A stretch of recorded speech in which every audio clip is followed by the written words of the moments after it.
राजद छोड़ के आप टूट करके जदयू में कब जा रहे हैं?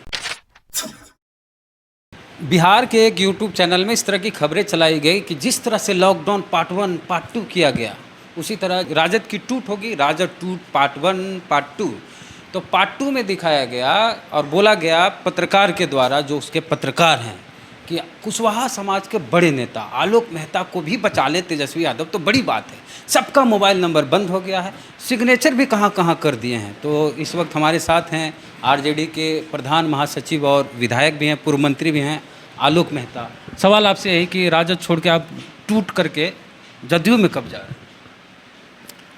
ये निराधार और भ्रम पैदा करने वाला, अफवाह पैदा करने वाला न्यूज़ है, जो किसी न्यूज़ चैनल ने इसको फैलाने का काम किया है।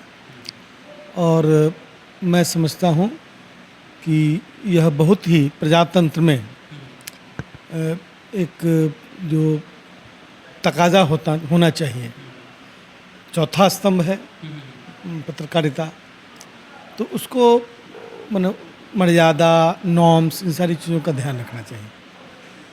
अनुमान पर आधारित कहानियों से कभी कभी व्यक्तिगत रूप से किसी का कैरेक्टर असैसिनेशन भी होता है। ये बिल्कुल सार्वजनिक चरित्र हम लोग का ऐसा नहीं रहा है। और राष्ट्रीय जनता दल का मैं एक फाउंडर मेंबर हूँ। राष्ट्रीय जनता दल और लालू प्रसाद जी से हमारा विश्वास भरा संबंध है। मैं समझता हूँ कि इस तरह के न्यूज़ दिखाकर, भ्रम पैदा करके, अफवाह पैदा करके किसी दल में अविश्वास की स्थिति पैदा करना, यह बिल्कुल ही बेईमानी है। और बिल्कुल ही ऐसे मीडिया के जो चैनल्स हैं उनको इससे परहेज करना चाहिए। और क्योंकि ये चैनल में जो न्यूज़ आता है वो भरोसा से उसका संबंध है, आम लोगों के भरोसे से। तो मुझे मैं कंडेम करता हूँ इस तरह के भ्रामक न्यूज़ को देने के लिए। अभी आरजेडी के ऑफिस में हम हैं और बोला गया कि आरजेडी से टूट के पार्ट 2 में आलोक मेहता भी चल जाएंगे जेडीयू में, और भी कई नेताओं के नाम लिए गए। तो कौन कौन संभावना, कुछ सिर्फ आप अपनी पुष्टि करें? नहीं, मैं राष्ट्रीय जनता दल चट्टानी एकता के साथ एकजुट है और इसमें कोई टूट नहीं है। डेमोक्रेटिक पार्टी है, पार्टी के अंदर डेमोक्रेसी है, तो ओपिनियन डिफरेंस हो सकता है एक दूसरे से या किसी बात पर, लेकिन टूट की बात कहाँ अभी आ रही है। अब ये बात फैलाकर भगदड़ मचाने की कोशिश जो है, ये दिस इज़ कंडेमेबल।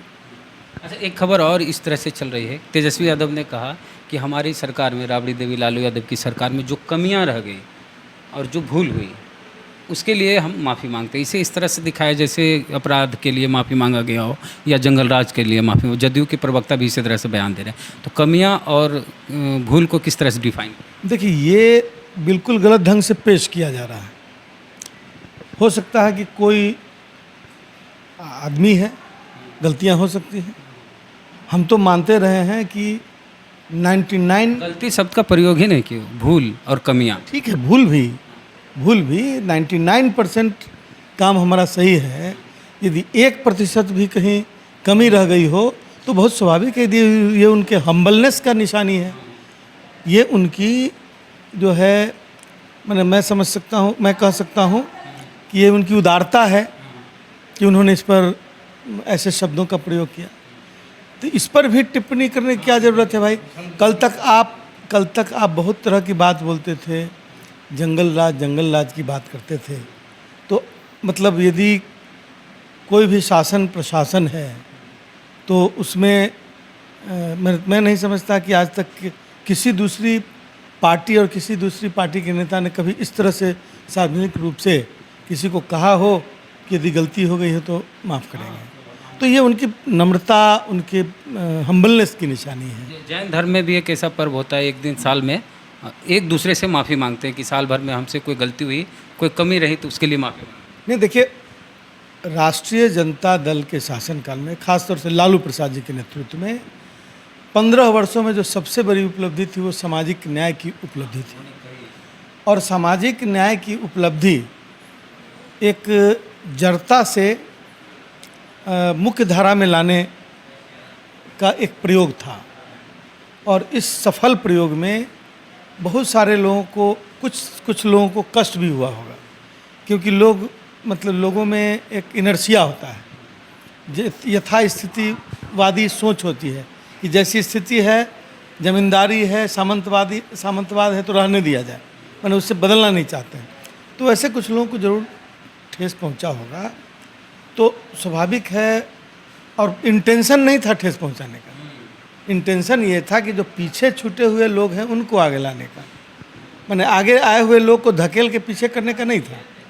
तो ये जो नकारात्मक सोच के लोग हैं वो पीछे छूटे हुए लोग को आगे नहीं आने देना चाहते थे।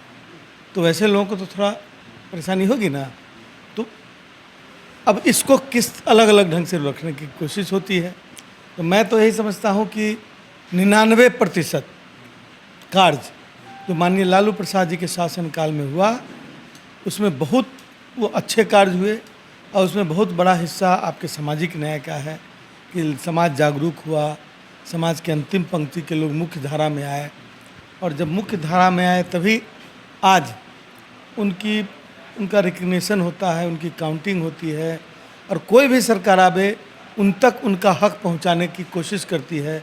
नहीं तो जागरूक जनता उनको उठाकर सत्ता से बाहर भी कर देती है। ये जागरूकता उसी समय सबसे ज़्यादा आई, नहीं तो उससे पहले बहुत कुछ होता था, कोई नोटिस लेने वाला नहीं था, जीतने वाले लोग जीत भी जाते थे। तो ये आलोक मेहता हैं, राजद कार्यालय में ही अपने ऑफिस में बैठ के आम दिनों की तरह काम कर रहे हैं। ऐसा कुछ नहीं लग रहा है देख के कि राजद पार्ट 2 से टूट के ये जदयू में जा रहे हैं। तो सब कुछ सामान्य है, खबरें हो सकता है कि भ्रामक हो सकती है, और इस तरह की खबरें तेज़ी से फैलाई जा रही है जैसे जैसे चुनाव नज़दीक आ रहा है।